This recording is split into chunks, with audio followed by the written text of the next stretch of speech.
nós vimos no momento anterior que a evapotranspiração é uma variável muito importante nesse processo do ciclo da água no sistema solo, planta, atmosfera. No tocante produção agrícola aí, a prática de irrigação, o planejamento da irrigação, ele é muito importante de ser feito, e para ser feito é necessário que você tenha informações da evapotranspiração. E a evaporação pode ser obtida por vários métodos, né? Já teve, durante um tempo, razão de Bowen, ou razão de Bowen, muito utilizado.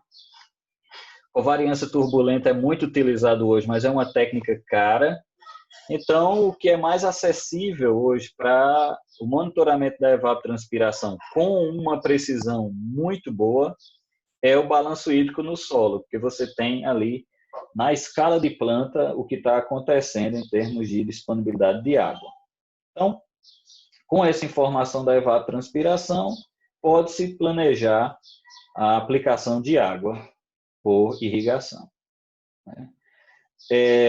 Então,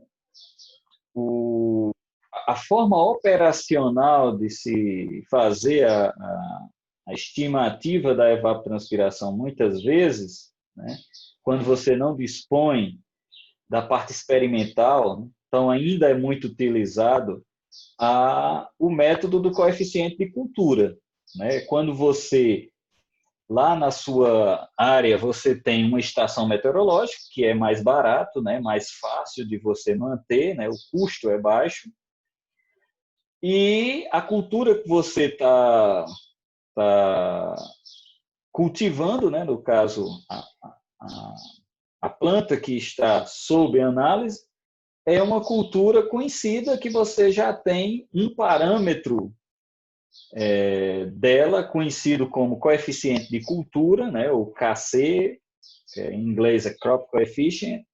Então, o KC sendo conhecido e você tendo a evapotranspiração medida naquela área, né, no caso, a evapotranspiração de referência, você consegue estimar a necessidade hídrica daquela cultura, ou seja, a ET. O que é que a ET representa? Ela representa quanto de água aquela planta vai perder naquele dia, ou num período específico, mas imagine num dia. Então, quanto de água aquela planta vai perder naquele dia? Se ela vai perder, vamos imaginar, 5 milímetros.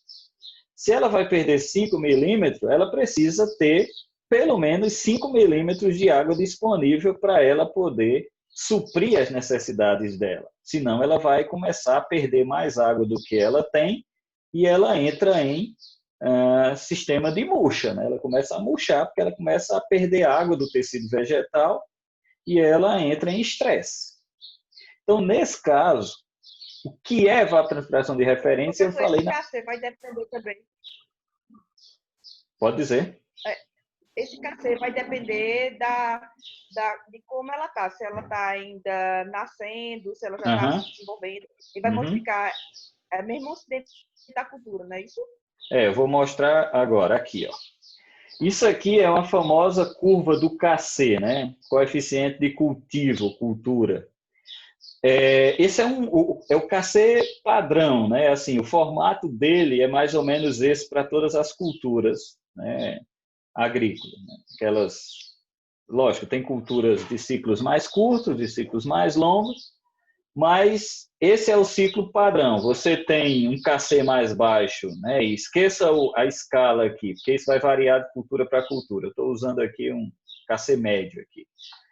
Então, no início da cultura, você tem um KC mais baixo. À medida que ela está na fase, né, o estágio fenológico de desenvolvimento, o KC vai aumentando à medida que a planta se desenvolve.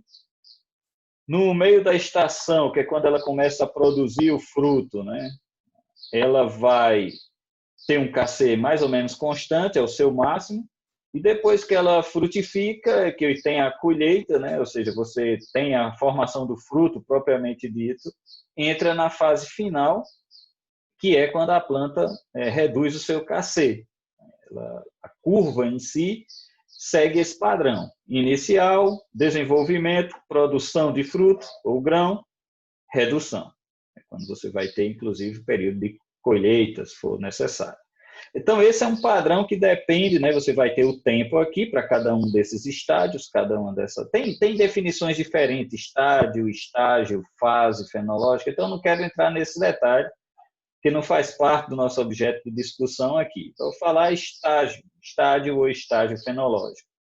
Então, você tem basicamente esses 4 estágios fenológicos, né? O inicial, o desenvolvimento de produção de fruto, ou o que fica ali intermediário, e o KC final, que é quando você tem o harvest, que é a colheita. Eu vou voltar lá na fórmula. Eu falei isso aí, adiantei para complementar a fala já e trazer essa discussão. Mas veja só, como eu disse, o KC ele depende da planta, isso depende de cultura para cultura, depende do estágio fenológico. E detalhe, para uma mesma cultura, esse KC pode mudar a depender das condições ambientais daquela área. Ou seja, o KC ele tem uma variabilidade para a mesma planta, uma variabilidade geográfica. Por exemplo, se eu estiver vamos pensar uma cultura aqui, sei lá, banana. Banana aqui no Nordeste, ele tem um KC.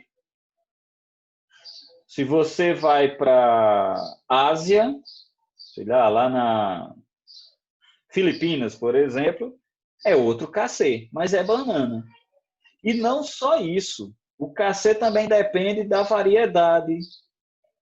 Né? Você pode ter uma variedade diferente de outra. Então, esse KC, por mais que ele tenha um manual, a FAO 56, ele tem um manual que ele defina lá KC para várias culturas, ele é necessário ser ajustado para a sua realidade. Então, imagine que você está aqui nos tabuleiros costeiros da Paraíba produzindo cana-de-açúcar. O KC da cana-de-açúcar nos tabuleiros costeiros do estado da Paraíba, ele precisa ser conhecido de nós. E como é que eu calculo o KC? Eu preciso fazer um experimento com a cana-de-açúcar e para obter o KC, basta que eu faça a razão entre evapotranspiração, passando a ET para cá, dividido pela evapotranspiração de referência. Se eu tenho a medição da evapotranspiração durante todo o ciclo da cana-de-açúcar e a evapotranspiração de referência, eu consigo estimar o KC para todas as fases, todos os estádios fenológicos da cana-de-açúcar nos tabuleiros costeiros do estado da Paraíba.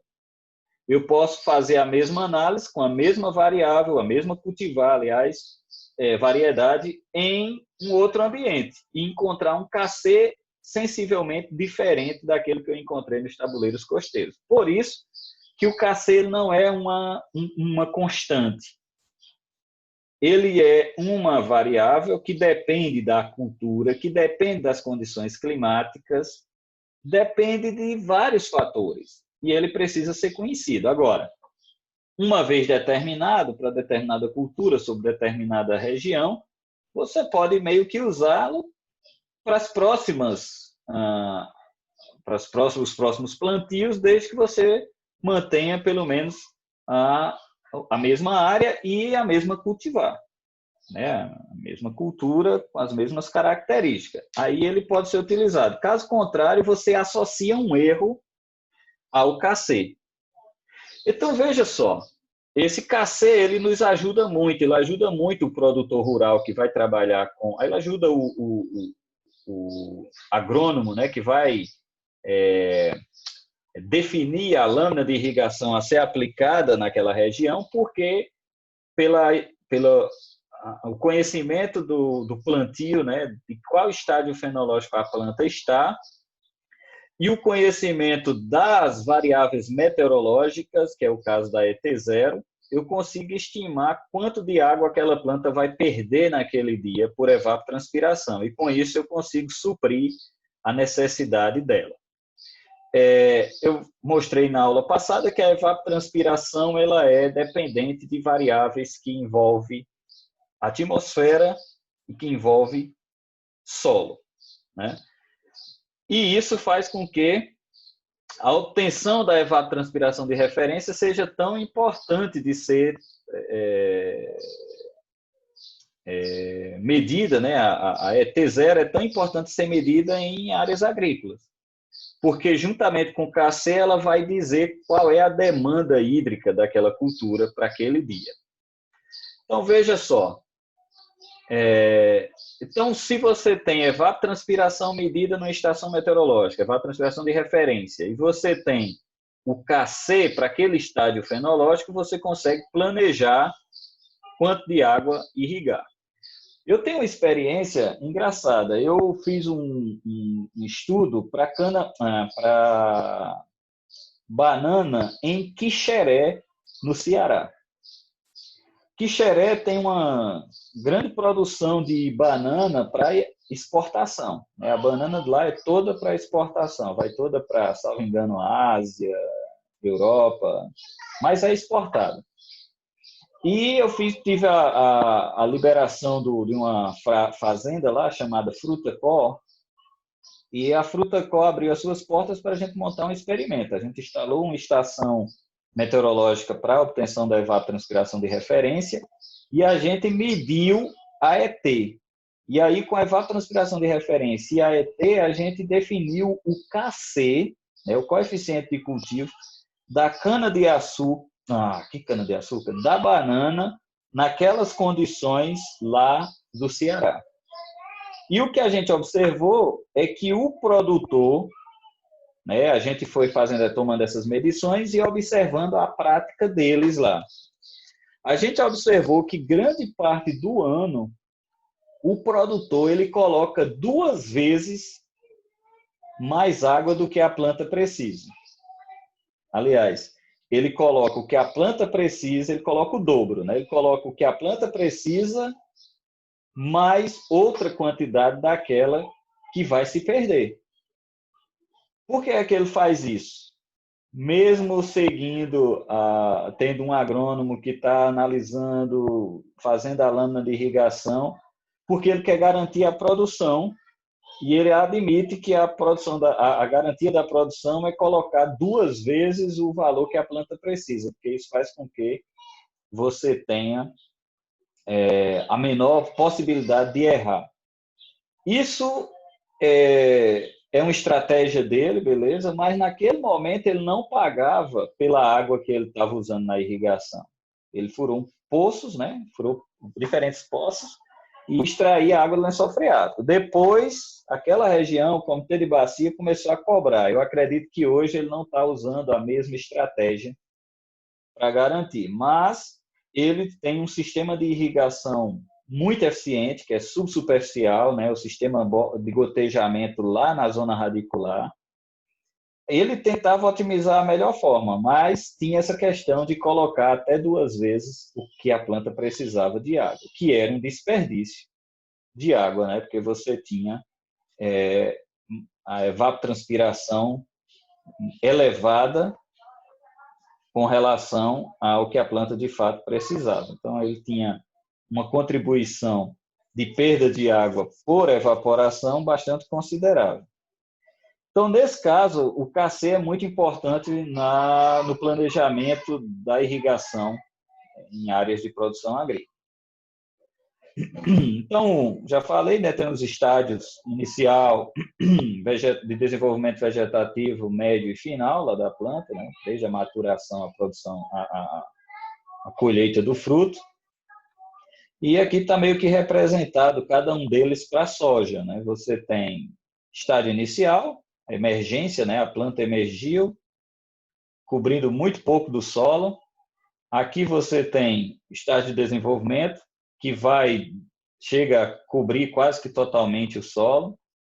Você tem a produção de grãos, né? E você tem a colheita e a planta entrando em senescência. Então, durante cada uma dessas fases, você tem comportamento similar a esses aqui, mostrando que a planta vai precisar do seu máximo de água quando ela estiver produzindo o fruto.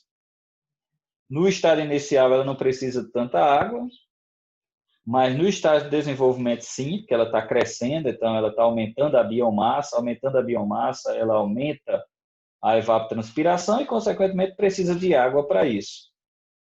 produção de fruto, ela não aumenta o seu tamanho, mas precisa formar o fruto, então ela precisa de muita água para isso. E depois a necessidade hídrica diminui, porque ela não está mais produzindo nada, na verdade ela começa a fechar os estômatos, né? Se você olhar na figura anterior, inclusive as folhas secam, né? Porque ela fecha os estômatos e acaba entrando em senescência. Bem, aqui tem alguns exemplos, né, de coeficiente de cultura, né, para algumas culturas específicas que a gente tem no Brasil. Isso aqui são valores médios, né? Lógico que isso aqui tem que ser adaptado para cada região.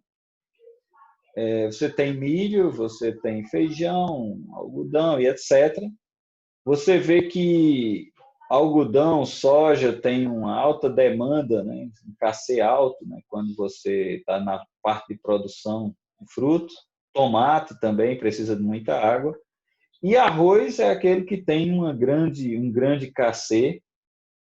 Tudo isso tem a ver com a fenologia, tem a ver com o tipo de irrigação utilizado e tudo mais.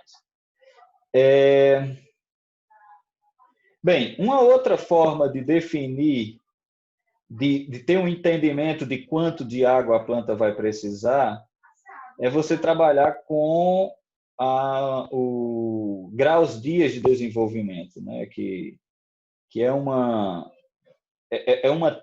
metodologia para você entender quão longo, né, a duração do ciclo da cultura. E ele é baseado totalmente na temperatura.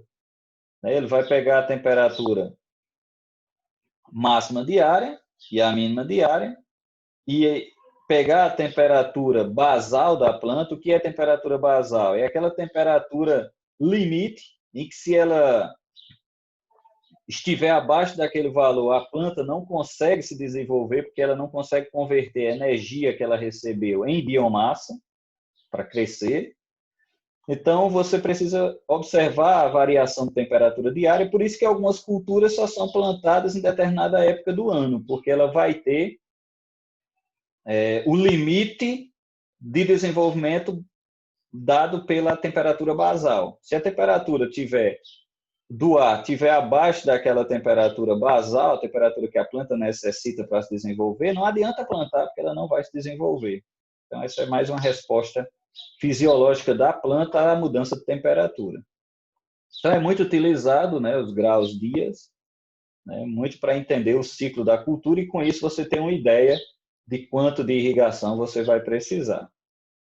Métodos de evapotranspiração de referências, né, tem o método de Thornton-Waite, que aí tem a definição das variáveis, a gente não vai trabalhar com elas, mas o que eu quero destacar é esse método que vocês já viram na aula anterior, o método de Pema-Monteith. O Pema-Monteith, ele tem uma equação muito completa que envolve várias variáveis meteorológicas, desde a radiação, velocidade do vento, temperatura, até o entendimento do déficit de pressão de vapor da atmosfera, ou seja, quanto de água a atmosfera precisa para ficar saturada. E essa equação é a mais utilizada no mundo hoje, né? A famosa equação da FAO 56, que é a Pema-Monteith. Então, todos aqueles que vão trabalhar com entendimento de evapotranspiração de referência tende a utilizar essa equação, porque ela melhor representa a dinâmica da atmosfera naquela região. E isso é baseado nas informações meteorológicas.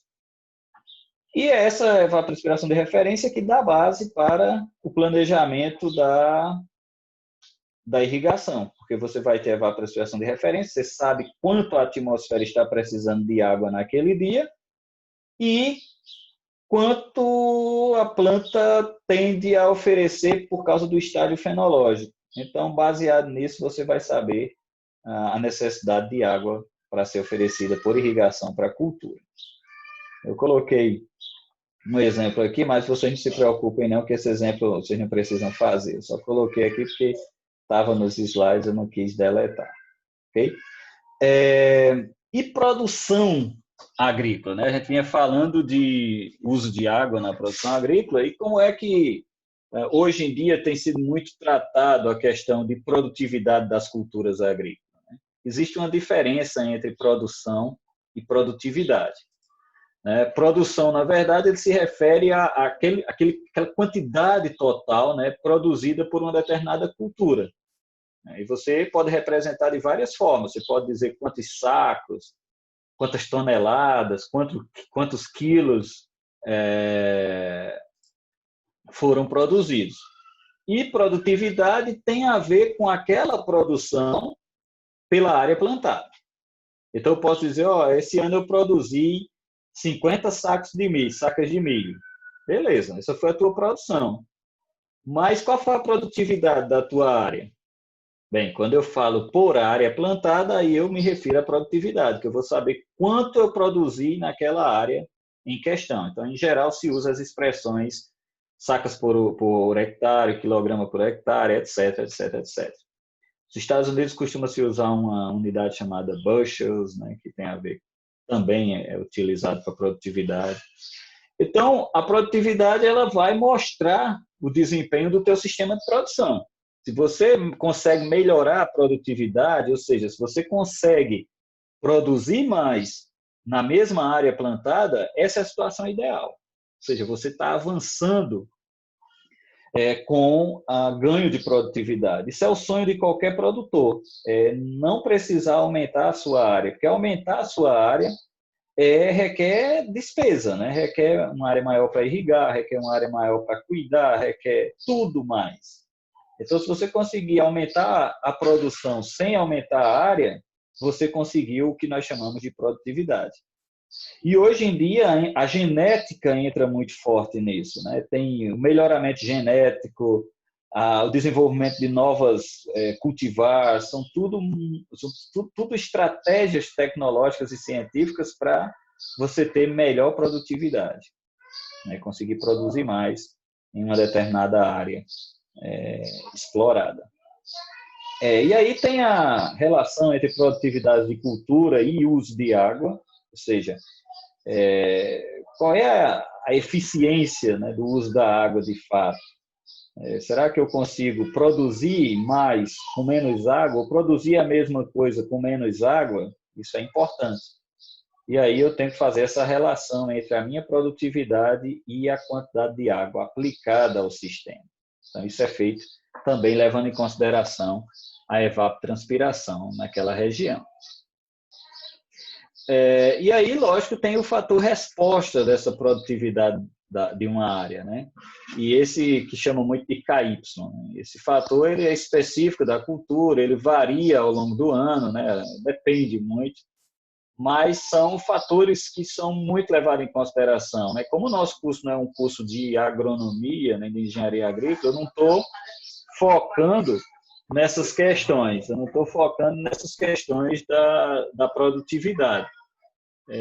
Destacando cada um desses termos, tá? Eu só estou apresentando o uso de água, né, na produção agrícola e como tem sido hoje medido ou entendido se um determinado sistema é eficiente, se um determinado manejo está sendo mais ou menos eficiente no contexto de água no sistema solo, planta, atmosfera. E a forma da água entrar nesse sistema é por precipitação ou irrigação, como a gente já viu, e a forma de sair é no grão ou no produto em si, né, na produção, ou evapotranspiração, a perda por evapotranspiração. Então, a água vai sair por essas formas. E aí eu tenho que olhar tanto a produção como a evapotranspiração e saber se aquele montante de água que eu coloquei lá, se ele foi eficientemente usado pela planta. Se perdeu muito por evapotranspiração e produziu pouco, consequentemente eu tive perda de água. Se você reduz a evapotranspiração, mas aumenta a produção, né, aumenta o produto final, você tem uma otimização desse uso da água. E aí tem vários estudos sendo desenvolvidos, se vocês entrarem nessa seara de estudar produtividade de culturas, uso de água, né, essa relação da produtividade com a água aplicada, vocês vão ver que tem um universo de discussão, um universo de estudos desenvolvidos para diferentes culturas em diferentes partes do mundo. E aí, lógico, há uma sazonalidade nesse fator, né, de desempenho, que a gente não vai entrar em questão, mas está mostrando que aqui varia de cultura para cultura. Mas vou passar, esses exercícios vocês não precisam fazer, eu só quero partir agora para essa parte mais final da aula.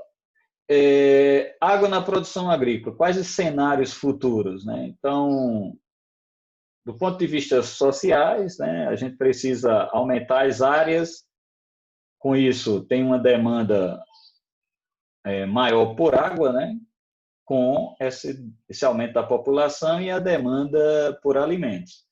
E tem os fatores, né, ambientais, como a gente já falou, né, diminuição da água per capita, né, ou seja, vamos dizer que você mantém a mesma quantidade de água, mas você aumenta a população, e mesmo assim você está tendo uma contaminação muito grande da água, que hoje é conhecida como água doce, e está sendo difícil manter a mesma quantidade de água doce sem contaminação. Então, você acaba tendo uma diminuição da água per capita. E o aumento da preservação de áreas ao redor do globo. Isso faz com que você tenha uma dificuldade muito grande de você lidar com os conflitos sociais e ambientais no tocante ao uso da água. E aí tem um termo muito interessante e que tem sido muito difundido hoje, que é o termo produtividade, né? A produtividade de água, ou water productivity.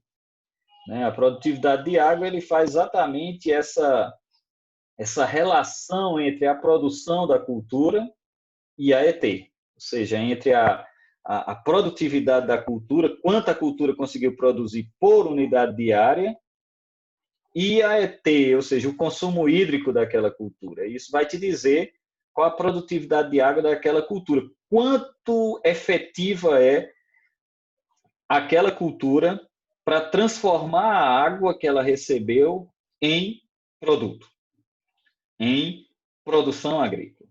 Então, isso está sendo muito utilizado, o entendimento dessa produtividade de água. E isso tem se buscado que essa produtividade seja aumentada, né?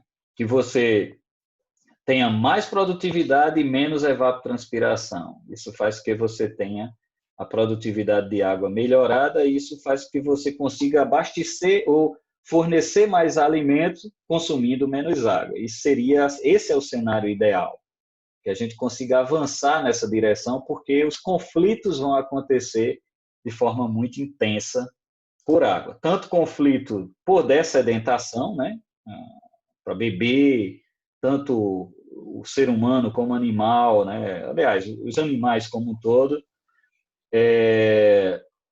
os conflitos por produção de alimento, tudo isso vai gerar conflito de água, ou com relação à água para as próximas décadas. Já existe, mas se intensificarão ainda mais nas próximas décadas. Ok? Deixa eu continuar aqui. Bem, era isso que eu queria apresentar para vocês, né? O nosso tempo aqui está acabando, eu vou fechar. Em termos de aula, a gente fecha esse conteúdo, mas eu vou abrir para a gente discutir um pouco sobre a aula de hoje e fazer um pouco de considerações sobre o fechamento realmente da disciplina e como a gente vai proceder, tá bom? Então, eu vou fechar aqui e vou abrir logo em seguida, né? Então, não vou conversar com o vizinho, não se preocupe.